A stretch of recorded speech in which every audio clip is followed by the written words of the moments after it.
Indo-British Advanced Pain Clinic, Noppimayam Surgery Duram. For appointments 9155515563. Right అండి. ఖమ్మం తర్వాత ఇక్కడికి వచ్చారు మీరు. ఇంకొకటి చెప్పాలి సార్, ఒక విషయం, మంచి విషయం అంటే ఈ మానవతా దృక్పథంతో చేసినట్టు భద్రాచలంలో నేను సర్కిల్ ఇన్స్పెక్టర్ పనిచేసేటప్పుడు అక్కడ అది పిలిగ్రిమ్ ప్లేస్ కదా సార్, వేల మంది వస్తూ ఉంటారు పోతూ ఉంటారు. పెట్రోలింగ్ చేసేటప్పుడు రోడ్ల వెంబడి ఎక్కువ పిచ్చోళ్ళు కనబడేది సార్. ఇక్కడ రావడానికి కారణం అయితే నాకు తెలియదు, బహుశా ట్రైన్ రూట్కి వచ్చి అక్కడ దాకా వస్తారా, లేకపోతే ఎవరైనా పిచ్చిలు వేసిన వాళ్ళని వాళ్ళ ఇంట్లో వదిలి పెడతారా, సంథింగ్ తెలియదు. రెండోది అయి ఉంటుంది సార్. అలా అసలు ఏం చేద్దాం, వీళ్ళందరినీ ఏదో ఒక మార్గం చేయాలని ఆలోచించి అప్పుడు ఆర్కే మీనా గారికి చెప్పాను సార్. చెప్పి సబ్ కలెక్టర్ యోగితా రాణా గారు ఉండే, వాళ్ళతో మాట్లాడేసి వాళ్ళందరినీ పెద్ద ట్రక్ ఎస్పీ గారు చెప్పి ట్రక్కులు తెప్పించి అందరినీ పిలిపించాను సార్. అందరినీ పట్టుకొచ్చినాం. పట్టుకొచ్చి ఇక వాళ్ళు వింటరా సార్, పిచ్చోళ్ళు రకరకాలుగా ఉంటుంది కదా, ఆడ పోలీసులను మగ పోలీసులను పెట్టి అందరిని పెట్టేసి వాళ్ళ మీద ఒక కేసు రిజిస్టర్ చేసినాం. అంటే లునాటిక్ యాక్ట్ అని ఉండే అప్పుడు, ఇప్పుడు మెంటల్ అండ్ హెల్త్ ఏదో యాక్ట్ మారింది అది. ఒక కేసు రిజిస్టర్ చేసి మేజిస్ట్రేట్ దగ్గర ప్రొడ్యూస్ చేసి వాళ్ళందరినీ తీసుకుపోయి ఎర్రగడ్డలో వేసినాం సార్. ఎర్రగడ్డకు తీసుకుపోయే క్రమంలో చాలా ఫేస్ చేసినాం సార్ ఇబ్బంది. ఎందుకంటే అందులో పంపిన వాళ్ళు వినరు, కొడుతాడు, తిడతాడు, వాడు పిచ్చి పిచ్చోడే కదా, పిచ్చి చేస్తాడు. తీసుకుపోయి అక్కడ వేసిన తర్వాత ఆల్మోస్ట్ 60% మనకు క్యూర్ అయ్యారు సార్. క్యూర్ అయ్యారు. ఒక 40% మాత్రం కొంచెం అటు ఇటు ఉండే. అంటే అది జరిగిన తర్వాత 1.5 year తర్వాత నేను అది టెంపుల్ దగ్గర ఏదో బందోబస్తులు ఉంటే ఒక ఫాదర్ను సన్ ఇద్దరు వచ్చారు సార్.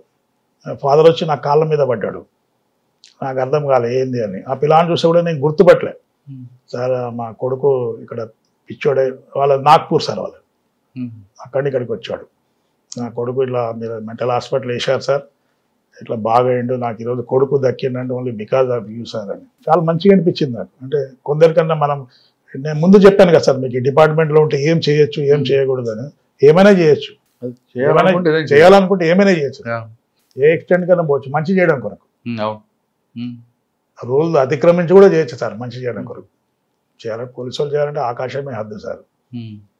ఇక చెత్త పనులు చేయడానికి కూడా అదే అవకాశం ఉంటుంది, అది అట్లనే ఉంటుంది. అది వాడుకున్న బట్టి ఉంటుంది. అదే సార్ ప్రాబ్లం ఏమైందంటే, ఒక బ్యాడ్ ఫెలో సబ్ ఇన్స్పెక్టర్ సీట్లో కూర్చుంటే ఆ సీట్ కూడా బ్యాడ్ అయిపోతుంది సార్. అది వాడు కనీసం అట్లీస్ట్ కొద్దిగా హానెస్ట్గా ఉన్నా కూడా కనీసం ప్రజలకు అక్కడ కావాల్సిన ప్రజల కొరకు. ఇప్పుడు 30 years బ్యాక్ చేశాను సార్ ఎల్లందులో. ఇప్పుడు ఎల్లందు పోయినా నాకు రోడ్డు మీద ఒక 50 మంది, నేను నిలబడితే 50 మంది వస్తారు ఇప్పుడు కూడా, ఎన్ని సంవత్సరాల తర్వాత కూడా. అలాగే భద్రాచలంలో కానీ, సత్తుపల్లి కానీ, కొత్తగూడెం కానీ, ఈరోజు కూడా ఎంతమందో చాలా మందితోనే కాంటాక్ట్ స్టిల్ ఉన్నాయి ఇంకా. అందుకే నేను వరంగల్ బయట ఇక్కడ సెటిల్ అయిపోయి ఇక్కడే ఉండిపోయాను. నెక్స్ట్ పోస్టింగ్ సత్తుపల్లి తర్వాత సార్. సత్తుపల్లి తర్వాత నేను ఎస్బీకి వచ్చాను సార్. స్పెషల్ బ్రాంచ్లో ఆల్మోస్ట్ 19 months చేశాను. అప్పుడు ఖాసిం గారు ఉండారు. ఇక ఖాసిం గారి స్టైల్ అది డిఫరెంట్ స్టైల్. అది ఇక అంటే ఎంత పెద్ద ప్రాబ్లం వచ్చినా కూడా ఆయన పెద్ద అంటే చాలా ఈజీగా సాల్వ్ చేసేస్తాడు ఆయన. గదే వీరు అయితే అశోక్, గోడే వీరు అయితే గోడే కదా సోప్ మిలాకే చరానా పడతా अपन గోడే సోప్ గోడే బోల్తే నై మిల్తే తుమారే అనేది. అన్ని గుర్రాలే దొరికాయి అశోక్, గాడిదలు కూడా దొరికితే గాడిదలు గుర్రాలు రెండు కలిపి నడిపేయాలి నువ్వు వాడు మంచోడు కావాలి వీడు మంచోడు కావాలంటే ఎలా జరుగుతుంది అంటే గుర్రాన్ని గుర్రంలాగా గాడిదలో చూడాలి, ట్రీట్ చేయాలి. నడిపించే క్రమంలో అన్ని కలిపి అన్ని నడిపించాలి, నడవకుండా తన్నినా నడిపించాలి, దానికి గుర్రంతో పాటు పరిగెత్తించాలి దాన్ని. అట్లా తర్వాత మనుగురు పోయారు. వెలుగుంది అప్పుడు మనుగురు ప్రమోషన్ మీద అడిషనల్ డీసీపీ ఆపరేషన్స్ వరంగల్ వెళ్ళాం సార్. ఓకే, మీరు వరంగల్ అడిషనల్ ఎస్పీకి వచ్చేసరికి వెలుగుందండి అడ్మిన్ చేశాను సార్. తర్వాత అక్కడ ఆపరేషన్స్ క్రైమ్స్ కూడా చేశాను. ఏముండే మంచి కేసులు అండి? మంచి కేసులు చాలా ఉండే సార్. ఎవ్రీ వీక్ రికవరీలు ఉండే క్రైమ్లో. తర్వాత ఓజీగా కూడా ఒక 4-5 అరెస్టులు, మంచి అరెస్టులు చేపించాం సార్. సార్ మీ డిపార్ట్మెంట్కి వచ్చేసరికి ఒక ట్రెడిషనల్ క్రైమ్ నడిచేది సార్. ఒక అఫెన్స్ జరిగిందంటే ఫలానా ఎరుకల గుమ్మాలు ఇంకోటి ఐడెంటిఫై చేసేవారు. ఎందుకంటే ఎంట్రీ ఎగ్జిట్ బట్టి, లేదంటే వాడు తలుపులు రకరకాల ఎంఓస్ ఉంటాయి. ఇప్పుడు వచ్చేసరికి మీరు ఓజీగా రిటైర్ క్రైమ్స్ చేశారు కాబట్టి మిక్సింగ్ గ్యాంగ్స్ అయిపోయాడు. మిక్స్ గ్యాంగ్ చైన్ స్నాచర్ ఇందులో చేస్తాడు, ఇది వాడు చేస్తాడు, అన్ని చేస్తాడు. ఇప్పుడు హెడేక్ ఉండేది కదండి ఇప్పుడు? అప్పుడు స్టార్టింగ్ లో మీకు పలానా ఐడెంటిఫై అవ్వడు. ఇప్పుడు రకరకాలు చేస్తున్నారు. మీరు వరంగల్ వచ్చేసరికి క్రైమ్ లో అన్ని మిక్స్ గ్యాంగ్లు అయిపోయాయి కదా, అప్పుడు మరి ఇబ్బంది పడలేదా? అంటే ఇక మనకు ఫింగర్ ప్రింట్స్ దొరకడం కానీ, సీసీ ఫుటేజ్ కానీ, ఇప్పుడు నేను ఎస్ఐగా ఉద్యోగం చేసినప్పుడు సార్ ఇవన్నీ ఏమున్నాయి సార్, సీసీ ఫుటేజ్ ఎక్కడ ఉన్నాయి సార్, లేవు. దొరికితే ఫింగర్ ప్రింట్ లేదా మాన్యువల్ ఏమైనా ఇన్ఫర్మేషన్ ఉంటే ఇన్ఫర్మేషన్ సార్.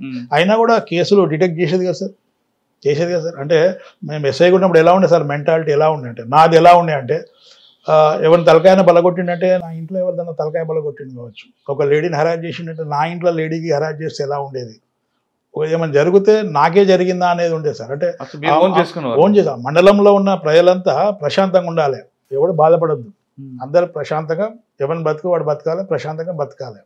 వాడు ఏమన్నా డిస్టర్బ్ చేసి ఊళ్ళో పోయి కొంచెం లాంటి మండలంలో సార్, కొంచెంలో కానీ చంద్రగడ కానీ అమ్మ వాడు ఎస్ఐ గారు వస్తుండ్రా అనే పరిస్థితే ఉండే, అలానే ఉండేది.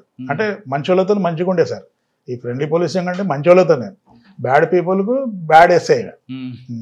వాడు వస్తుండ్రా ఎస్ఐ వస్తుండని ఇంట్లో పోయి కూర్చుండేవాడు కామ్లో లోపలికి పోయి. లేకుంటే ఎలా జరుగుతుంది సార్, జరగదు. మన షూలో మనం కాలు పెట్టకుంటే అరే వాడిని పిల్లాన్ని బనాయించండి కూడా అంటే బనాయించని మనకేమవుతుంది అనుకుంటే, వాడు ఊళ్ళో ఎలా ఉంటారు సార్ అంటే వాడిని లంజా కొడుక అని తిడితే చాలు సార్, వాడు చంపినా పర్లే కానీ ఈ మాటకు ఫీల్ అయిపోతాడు వాడు, బాగా తిడితేనే ఫీల్ అవుతాడు వాడు. దాన్ని మనం అట్లా ఓన్ చేసుకొని వాడిని ప్రాపర్ వేలా కౌన్సిలింగ్ చేసి వాడిని కోర్టుకు పంపితే కొంచెం హ్యాపీ అవుతాడు విక్టిమ్ అంతే. సార్ మీరు సర్వీస్లోకి వచ్చినప్పుడు ఇన్స్టెంట్ జస్టిస్ కోరుకునేవారు పబ్లిక్ సార్. ఒక ఈవ్ టీజింగ్ ఏందనుకోండి, లేదా మీరు అన్నట్లుగా ఎవరిని తిట్టారంటే వాడిని తీసుకొచ్చి విక్టిమ్ ముందే 2 తిట్టి 2 చెంపలు వాయిస్తే చాలు అనే ఉండేవారు. ఉండే సార్. మీరు ఇప్పుడు కోర్టు కేసు అంటే మా వద్దు బాబు అని అన్నారు. అవును, ఇప్పుడు కూడా ఉంది సార్. అది ఇప్పుడు కూడా కోరుకుంటున్నారు కదా సార్. ఇప్పుడు కూడా ఎలా ఉందంటే జనము అప్పుడే ఇన్స్టాంట్గా అయిపోవాలి, దిశలాగా అయిపోవాలి. ఇప్పుడు అలా లేదు కదండి. మీరు అంటే పబ్లిక్ కోరుతున్నారు కానీ పోలీస్ చేయలేకపోతుంది కదా. చేయకూడదు కదా సార్. ఇప్పుడు చేసే దిశ కేసులో చేసిన అధికారులు, పోలీస్ అధికారులు ఇప్పుడు హైకోర్టులో స్టే తెచ్చుకున్నారు కానీ వాళ్ళ మెడ మీద కత్తి వేలాడుతుంది కదా సార్. ఎప్పటికీ ఉంటుందండి. అంటే బిహైండ్ ఇది thankless job sir. Police job అనేది థ్యాంక్లెస్. మనతో మన పని చేసుకుంటాడు వెళ్ళిపోతారు సార్, థ్యాంక్స్ ఏముండదు. యావరేజ్గా బిజీ పోలీస్ స్టేషన్లో రోజు 10 పిటిషన్స్ వస్తాయి సార్. 10 మంది విక్టిమ్స్ ఉంటారు, 10 మంది కానీ 20 మంది కానీ అక్యూలు ఉంటారు సార్. అంటే రోజు మీరు ఒక 10 మంది కానీ 20 మంది అక్యూలను మీకు వ్యతిరేకంగా తయారు చేసుకుంటున్నారు మీరు ఓ ఎస్ఐ. ఎప్పుడో ఫైన్ మార్నింగ్ 6 నెలలకు సంవత్సరానికి మనం చేయకూడని పని ఏమైనా చేసినా, బై మిస్టేక్ చేసినా, వాంటెడ్లీ చేసినా వాళ్ళంతా రోడ్డు మీద వచ్చేది ఫస్ట్ వీళ్ళే సార్. వాళ్ళు అంతే కదా. మరి సాయం బంధువులు ఎవరైనా వస్తాడంటే ఎవడు రాడు సార్. అరే అప్పుడు ఎస్ఐ గారు మాకు ఈ సాయం చేశాడు ఈ కేసులో, మనం ఆయనకు సపోర్ట్గా నిలబడదాం అన్నది చాలా రేరెస్ట్ డే సార్. మన 0% రారండి. మన పర్సనల్గా వాళ్ళకి అటాచ్మెంట్ ఉంటే తప్ప ఎవడు రాడు సార్. థ్యాంక్లెస్ జాబ్ అది. అంటే మీరు అనొచ్చు, మీరు చట్ట ప్రకారం రూల్ ప్రకారం మీ డ్యూటీ మీరు చేశారు, జీతం తీసుకోలేదు సార్ అనొచ్చు కానీ శత్రువులు తయారైనంత ఈజీగా మిత్రులు లేరు సార్. అటువంటి సిచ్యువేషన్ ఎలా పనిచేయాలండి? అటువంటి సిచ్యువేషన్ ఎట్లా అంటే ప్రజలకు వాడిని మనం తిట్టి కొట్టి వాడిని కేసు పెట్టినా కూడా సార్ కరెక్టే చేసిండు అన్న పొజిషన్లో మనం ఉండాలి సార్. కరెక్టే నేను తప్పు చేస్తే చేసిండు కదా సార్ అని తర్వాత మళ్ళీ వానికి రియల్ కౌన్సిలింగ్ చేయాలి. మీరు అనుకునే కౌన్సిలింగ్ కాదు, కూర్చోబెట్టి మాట్లాడి ఇలా చేయకూడదు కదరా నువ్వు అనేది మళ్ళీ మనకి మనం తీసుకోవాలి. గుడ్ ఫెయిల్తో మనం కాన్ఫిడెన్స్లోకి తీసుకోవాలని మనం. కరెక్టే, కానీ అది విక్టిమ్ ఏం చూస్తారు, పోలీసుని అక్యూజ్డ్ ఒకటి అయిపోయారు కాబట్టి ఆ తర్వాత సార్ అంత అయిపోయిన తర్వాత కోర్టు పంపి వానికి అంత అయిపోయిన తర్వాత నేను చెప్పేది అప్పుడు కాదు. అప్పుడైతే మీరు అన్నది అవుతుంది, అది కలిసిపోయారు అంటాడు వాడు. అప్పుడు ఇంకా ఇవన్నీ లేవు, వాట్సాప్లు సోషల్ మీడియా లేదు, వాడు మొత్తం పెట్టేస్తాడు, యూట్యూబ్ పెట్టేస్తాడు వాడు. సార్ మీ సర్వీస్లో 35 సంవత్సరాల సర్వీస్లో తెలుసో తెలియక తప్పులు జరుగుతుంటాయి. జరిగినప్పుడు మీకే కాదు, అప్పుడు ఒక షీల్డ్గా ఉన్న ఆఫీసర్లు ఉండేవారు, ప్రొటెక్ట్ చేసే ఆఫీసర్స్ కానీ పొలిటీషియన్స్ ఉండేవారు. ఇప్పుడు అది కనుమరుగైంది పూర్తిగా. ఇటువంటి సిచ్యువేషన్లో పోలీస్ డిపార్ట్మెంట్ పనిచేయడం అనేది ఒక ఛాలెంజ్. అవును సార్. ఈ ఛాలెంజ్ ఎలా ఓవర్కమ్ చేయాలి? అదే సార్, ఇప్పుడు మనము రూల్ ప్రకారం పనిచేయాలి సార్. ఇప్పుడు మీ పర్సు దొంగతనం అయింది, ఎఫర్ట్ చేస్తాం, పట్టుకుంటాం, దొంగ కూడా దొరుకుతాడు, వాడు డబ్బులు ఖర్చు పెడతాడు, లేదా వాడు దాచుకుంటాడు, ఇవ్వడు అని మర్యాదగా అడగాలి కదా సార్. ఇస్తే తీసుకోవాలి, లేకపోతే లేదు. ఎట్లయితే దొరుకుతుంది మీ పర్సు, లేకపోతే లేదు. మీకేముంటుంది నా పర్సు నాకు కావాలంటుంది మీకు. అప్పట్లో ఒక చెడు జరిగిన ప్రొటెక్ట్ చేసే ఆఫీసర్ ఉండేవారు కదా. 100% సార్. ఒకటి చెప్పండి. చంద్రగొండలో సార్ ఒక లంబడతను, వాడి వైఫ్ ఉంటుంది, ప్రెగ్నెంట్ ఉంటుంది, వాళ్ళ ఇంటికి ఎవరు రిలేటివ్ వస్తుంది, ఒక రిలేటివ్ వస్తే ఆ రిలేటివ్తో వీడు ఇల్లీగల్ కాంట్రాక్ట్ స్టార్ట్ చేస్తాడు. అది చెల్లె వరుస అవుతుంది, అయినా కూడా వీడు కార్యక్రమాలు అన్నీ నడుస్తుంటాయి. దాని మీద ఆమె వచ్చి నాకు దరఖాస్తు ఇస్తుంది. ఎవరు? వైఫ్ వస్తే వాడిని పట్టుకొస్తాం. పట్టుకొచ్చిన తర్వాత వాడు ఏం చేస్తాడంటే ఈ ప్రెగ్నెంట్ ఉన్న లేడిని నా ముందే వాడు వీక్తాడు. వాడు స్టేషన్లోనే తాగినాడు వాడు. అయితే వాడిని కొంచెం మంచి కౌన్సిలింగ్ ఇచ్చామని. మంచి కౌన్సిలింగ్ ఇచ్చేవాడు ఇంటికి పోయిన తర్వాత పెద్ద మనుషులను తీసుకొస్తా అని పోయి మందు తాగుతాడు. మందు తాగి విజయ్ కుమార్ హాస్పిటల్లో 12 రోజులు ట్రీట్మెంట్ తర్వాత చచ్చిపోతాడు. ఇవన్నీ తీసుకొచ్చి డెడ్ బాడీ మన గేట్ ముందర పెడతారు సార్. పోలీస్ స్టేషన్ మీద రాళ్ళు ఇసిరేస్తారు. మా కానిస్టేబుల్ అంతా వారిపోతారు. నేను అక్కడే ఉన్నాను. గారు ఆంజనేయులు గారు ఉండే మాట్లాడండి. అప్పుడు కొత్తరం డిఎస్పీ గారు వచ్చిండే నరసింహారెడ్డి గారు 100% ప్రొటెక్ట్ చేసింది సార్.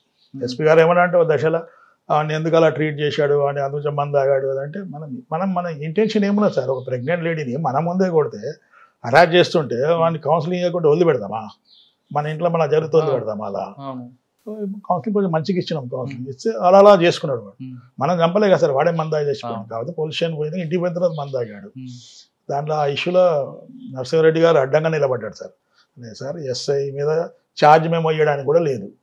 ఎస్ఐ ఇస్ రైట్ అంటే ఆఫీసర్ ఉన్నారు. ఇప్పుడు ఎవరు లేదు సార్. ఇప్పుడు మీరు చేస్తే మీరే భరించాలి అంతే. ఏం అసలు 1% కూడా తీసుకోడు సార్. మళ్ళీ ఒక రంగనాథ్ గారిని చూశాను.